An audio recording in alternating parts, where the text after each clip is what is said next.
अरविंद जी, जब आपने कोर्ट की बात की तो आपके उप मुख्यमंत्री मनीष सिसोदिया जेल में हैं, बेल नहीं मिल पा रही है उन्हें।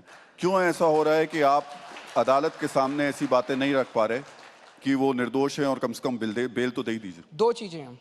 सुप्रीम कोर्ट में जब ये केस चला, आपने देखा होगा, सुप्रीम कोर्ट में जज साहब ने बार बार कहा कि ईडी के पास कोई सबूत नहीं है, ईडी के पास कोई सबूत नहीं है, कोई सबूत नहीं है, कोई रिकवरी नहीं है, एक पैसे की रिकवरी नहीं है, ये केस 2 मिनट के लिए नहीं टिकेगा। ये तो उनकी लाइन थी, ये केस 2 मिनट भी नहीं चलेगा। ईडी के केसेस में जमानत क्यों नहीं मिल रही लोगों को? किसी को नहीं मिल रही जमानत ईडी के केस के अंदर, क्यों नहीं मिल रही? अभी तक देश का कानून ये होता था, क्रिमिनल लॉ ये होता था, you are innocent till proved guilty.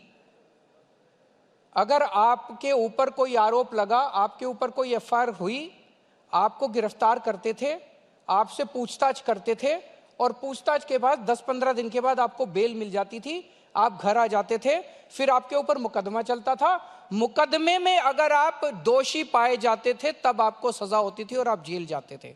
अब ये पूरा कानून इन्होंने ईडी में पलट दिया। अब इसमें हो गया you are guilty till proved innocent. इस कानून में इन्होंने लिख दिया, इस कानून में इन्होंने ये लिखा है कि आपके ऊपर आरोप लगेगा, आपके ऊपर एफआईआर होगी, झूठा सच्चा जो मर्जी आरोप लगा दें, आपको गिरफ्तार कर लिया जाएगा और आपको बेल तब तक नहीं मिलेगी जब तक आपका मुकदमा पूरा नहीं हो जाता और आप इनोसेंट प्रूव नहीं हो जाते। मुकदमे तो इस देश में 15-15 साल चलते रहते हैं, तो 15 साल तक आप मनीष सिसोदिया को जेल में रखोगे? तो ये बेल इसलिए नहीं मिल रही कि वो दोषी हैं, बेल इसलिए नहीं मिल रही कि उन्होंने ये पूरा कानून पलट दिया। इसीलिए ईडी की वजह से आज पार्टियां टूट रही हैं।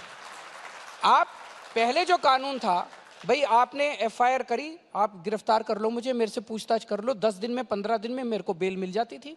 अब बेल तब तक नहीं मिलेगी जब तक पूरा मुकदमा ट्रायल पूरा होके आप इनोसेंट प्रूव नहीं हो जाते। ये तो गलत कानून है।